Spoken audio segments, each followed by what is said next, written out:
एक आदमी जिसे शिकार करना बहुत ही ज्यादा पसंद था, पर वो जानवरों का नहीं बल्कि वंपायर का शिकार किया करता था। एक दिन वो एक ऐसे वंपायर का शिकार कर लेता है जिसकी वजह से वो और उसका पूरा परिवार मुसीबत में आ जाते हैं। जाने कि वंपायर के सभी लोग उसके पीछे हाथ धोकर पड़ जाते हैं। अब देखना यह है कि वो उन वंपायर से खुद को और अपने पूरे परिवार को कैसे बचाता है। तो चलो सुनते हैं आज की कहानी को। इस कहानी की शुरुआत होती है एक आदमी से जिसका नाम है बर्ड जिबोस्की। बर्ड जिबोस्की एक वंपायर हंटर है, पर उसने लोगों को बता रखा है कि वो फूल साफ करने वाला आदमी है। आज उसे जानकारी मिली थी कि इस घर में कुछ वंपायर रहते हैं, तो बर्ड उन वंपायरों को मारने के लिए आ चुका था। अंदर आते ही उसने कुछ ट्रैप लगाने शुरू कर दिए। तभी उसे एक बूढ़ी और दिखाई देती है, वो भी एक वंपायर थी। बर्ड ने अपनी गन से उस वंपायर पे फायर कर दी। इसके बाद हमें बताया जाता है कि वंपायर असल में होते कैसे हैं। दरअसल एक ऐसी प्रजाति होती है जिन पे गोली का कोई असर नहीं होता है और इनके पूरे पैर सभी तरफ मुड़ सकते हैं। अगर ये वंपायर धूप में जाएं तो ये जलना शुरू हो जाते हैं। इन्हें जितनी मर्जी कोशिश कर लो पर मारा नहीं जा सकता है। अगर वंपायर को मारना चाहते हो तो या तो फिर इनके दिल पे गोली मारो या फिर इनके धड़ को गर्दन से अलग कर दो, तभी हम वंपायर को मार सकते हैं। बर्ड भी ऐसा ही करता है। वो कुछ समय तक फाइट करने के बाद उस वंपायर के गर्दन को धड़ से अलग कर देता है। वो वंपायर वहाँ पे ही मर चुकी थी। इसी दौरान बाहर से एक वंपायर अंदर को आता है, पर बर्ड ने पहले ही वहाँ पे ट्रैप लगा रखा था, जिसकी वजह से वो वंपायर भी वहाँ पे मर जाता है। उन दोनों के मरने के बाद बर्ड उन दोनों के दांत निकालना शुरू कर देता है। दरअसल इस शहर में वंपायर के दांत काफी महंगे में बिकते थे। बर्ड ने भी इस काम को अपनी रोजी रोटी का जरिया बना रखा था। दूसरी ओर हमें ऑड्री नाम की एक औरत को दिखाया जाता है, जो कि एक वंपायर है। वो सबसे ओल्ड वंपायर है। वो सभी वंपायर के लिए घर बना के देती है। उसका मेन काम इस शहर में बिल्डिंग बनाना ही है, पर उसने सभी वंपायर को कह रखा है कि सभी वंपायर उसके अंडर में रह के काम करेंगे। कोई भी वंपायर उसके विरुद्ध नहीं जाएगा। अगर कोई भी ऐसा करता है तो वो अपनी मौत का खुद जिम्मेवार होगा। आज भी कुछ ऐसा ही हुआ था। एक वंपायर ने उसके खिलाफ जाने की कोशिश की थी, तो एड्री ने उस वंपायर को जिंदा ही कंक्रीट के नीचे दबाकर मार दिया। इस तरह बर्ड वहां से निकल के अपने घर आ जाता है। घर पे नहा धोने के बाद अब वो अपनी बेटी को मिलने के लिए निकल चुका था, जिसका नाम था पेज। पेज से मिलने के बाद वो अपनी पत्नी के पास जाता है। पत्नी से मिलने के बाद हमें उसके हालत के बारे में पता चलता है। दरअसल बर्ड की हालत काफी ज्यादा खराब है। वो चाहे जितनी मर्जी भी हंटिंग क्यों ना कर ले, पर वो अपने घर का गुजारा सही से नहीं चला पा रहा है। आज उसकी हालत इतनी ज्यादा खराब है कि वो अपनी बेटी की फीस भी नहीं भर पा रहा है। जैकलीन ने उसे कहा कि वो अपना घर बेच रही है। घर बेचने के बाद वो अपनी बेटी को लेकर अपने मॉम के पास चली जाएगी। बर्ड ने जब ये बात सुनी तो उसे काफी जोर का झटका लगा। उसने कहा कि उसे कुछ दिन दे, वो इन दिनों में सब कुछ ठीक कर देगा और पेज की फीस भी भर देगा। अब बर्ड उन दांत को लेकर बेचने के लिए एक दुकान के पास आ जाता है। उस दुकानदार का नाम था ट्रॉय। ट्रॉय उस दांत को देखता है और उसे पैसे देने लगता है, पर इतने दांत बेचने के बाद भी उसे कुछ अच्छे पैसे नहीं मिल रहे थे। तो बर्ड ने हार कर अपना सब कुछ वहाँ पर ही बेच दिया। इसके बाद वो बाहर आ जाता है। बाहर आकर अपने एक दोस्तों को फोन करता है। दूसरी ओर रात का समय हो चुका था, तो ऑड्री अपने घर पे जाती है। वो देखती है कि उसकी बेटी का कत्ल हो चुका है। अब वो जानना चाहती थी कि किसने उसकी बेटी को कत्ल किया। इसके बाद ये सीन यहाँ पर कट हो जाता है। अगली सुबह जाकर बर्ड बिग जॉन से मिलता है, जो कि एक वंपायर हंटर है। उसने उसके पास जाकर अपने घर की हालत बताई और कहा कि मुझे फिर से यूनियन में शामिल कर लिया जाए। इसके बाद हमें बताया जाता है कि बर्ड भी पहले इस यूनियन में काम किया करता था, पर जब वो वंपायर को मारा करता था और उनके दांत निकाला करता था, उसी दौरान वो कुछ न कुछ गलतियां कर बैठता था। जानी कि उसने कुछ रूल तोड़े थे, जिसकी वजह से उसे यूनियन से बाहर निकाल दिया गया था। उसने बिग जॉन से बात की और कहा कि बॉस से किसी तरह बात करके उसे फिर से यूनियन में शामिल कर लिया जाए। अब वो दोनों अंदर आ जाते हैं। अंदर आने के बाद बॉस से बात करने लगते हैं। बॉस पहले उसकी गलतियां गिनाता है और कहता है कि उसे यूनियन में शामिल नहीं किया जाएगा, पर बिग जॉन उसे थोड़ा सा समझाता है, जिसके बाद बॉस मान जाता है। इसके बाद बॉस उसे एक आदमी से मिलवाता है और कहता है कि इतने बाद तुम यूनियन में आए हो, तुम्हारे साथ एक आदमी होगा। इस आदमी का नाम वो सैद बताता है। यानी आज के बाद सैद बर्ड के साथ मिलकर काम करेगा। दरअसल वो सैद को उसके साथ इसलिए भेज रहा था, उसे आज भी शक था कि बर्ड किसी न किसी तरह के रूल तोड़ेगा, इसलिए वो सैद को पीछे भेज रहा था। सैद को रूल के बारे में सब कुछ मालूम था। बॉस ने सैद को कहा कि तुम उसके साथ जाओ, जब भी वो कोई ना कोई गलती करे तो मुझे इन्फॉर्म करना, मैं उसी समय ही बर्ड को इस यूनियन से फिर से बाहर निकाल दूंगा।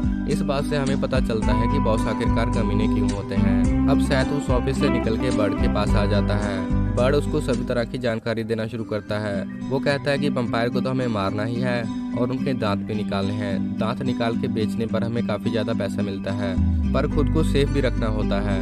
वो उसको सिखाता है कि हम खुद को वैम्पायर से कैसे बचा सकते हैं। अब दोनों मिलकर वैम्पायर को मारने के लिए निकल पड़ते हैं। दोनों अब एक पुराने से शेड के पास आ चुके थे। शायद एक तरह का डरपोक आदमी था तो वो वहाँ पर ही बैठ गया।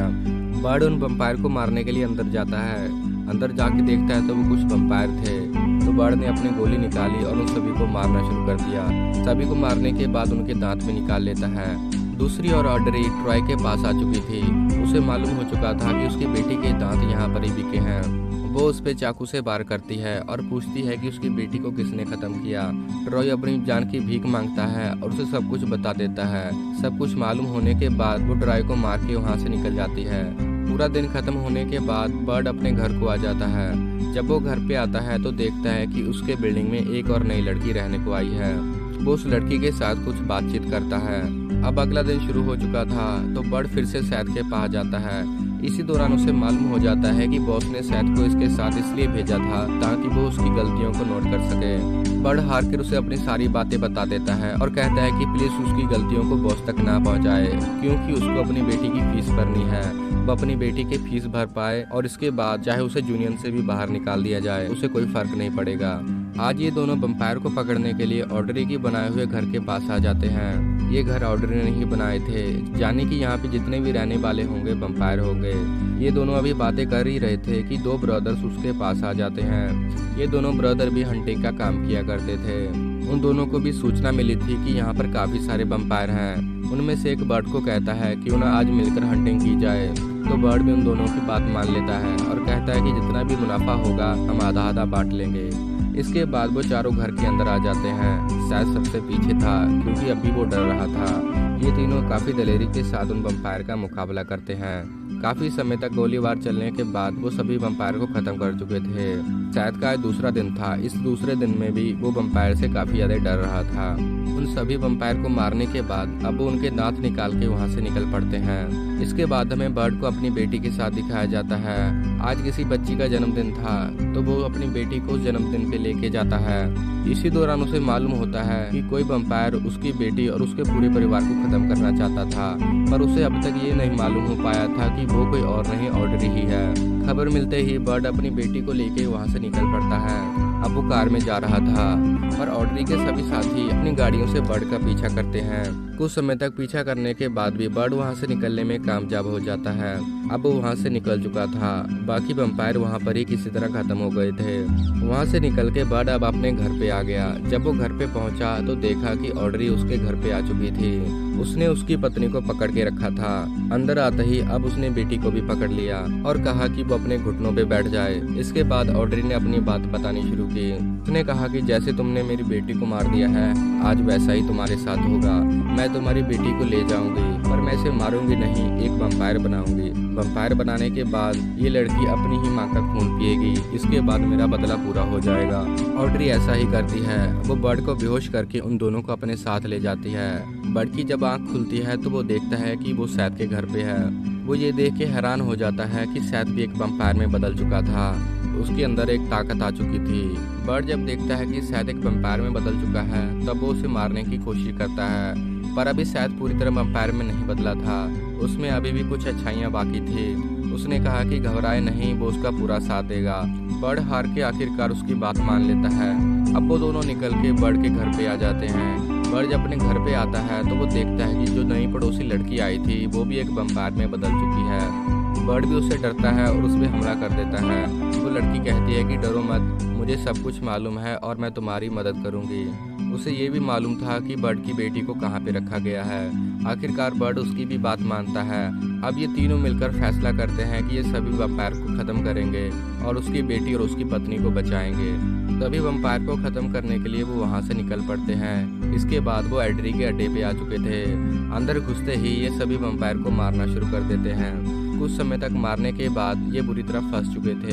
तभी इसी दौरान बिग जॉन भी वहाँ पे आ जाता है। वो अपनी मशीन गन के साथ पहुंचा था।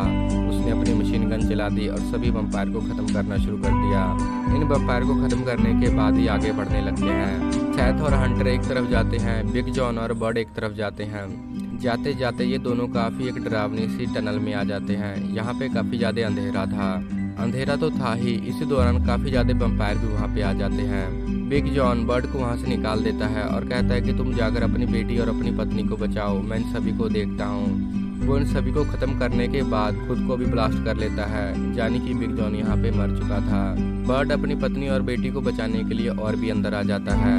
दूसरी ओर सैथ हंटर थे। ऑड्री अपने राइट हैंड को उन दोनों को खत्म करने के लिए भेजती है। वो राइट हैंड सैथ और हंटर को मारने के लिए पहुंच चुका था। उसने पहले काफी ज्यादा उन दोनों को मारा। बाद में जब उन दोनों का गर्दन पकड़ लिया, वो उसके हाथ उखाड़ देते हैं, जिसके बाद वो वहाँ पर ही ढेर हो जाता है। इस तरह बर्ड ने एड्री से फाइट करनी शुरू कर दी थी। काफी ज्यादा कोशिश करने के बाद भी बर्ड एड्री को मार नहीं पा रहा था। एड्री काफी ज्यादा ताकतवर थी, क्योंकि वो सबसे ओल्ड वैम्पायर थी। उसकी ताकत के सामने कोई नहीं टिक पा सकता था। काफी देर तक हमला करने के बाद बर्ड को एक तरीका सूझता है। आज वो फिर से एक बार सिल्वर का सहारा लेता है और अपनी गन से एड्री पे फायर करता है। जब एड्री पे फायर होती है तो एड्री उस गोली को पकड़ लेती है और उसके बाद बर्ड को मारने के लिए उसकी तरफ बढ़ती है।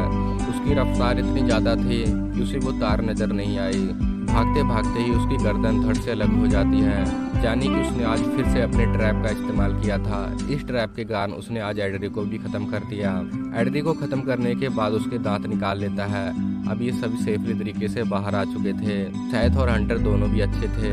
बॉस भी इन सभी को मिलने के लिए आ जाता है। इसके बाद बॉस सैथ से पूछता है कि बर्ड ने कितनी सारी गलतियां की, पर सैथ इस बार झूठ बोलता है और कहता है कि बर्ड ने किसी तरह की कोई गलती नहीं की। बॉस जान चुका था कि सैथ झूठ बोल रहा है, पर वो चाहकर भी कुछ नहीं कर सकता था। अब बर्ड फैसला करता है कि आज के बाद वो इस यूनियन में सैथ को भी अपने साथ रखेगा, जानी कि अब से वो दोनों मिलकर हंटिंग किया करेंगे। तो इसी दौरान ये कहानी यहाँ पर ही खत्म हो जाती है।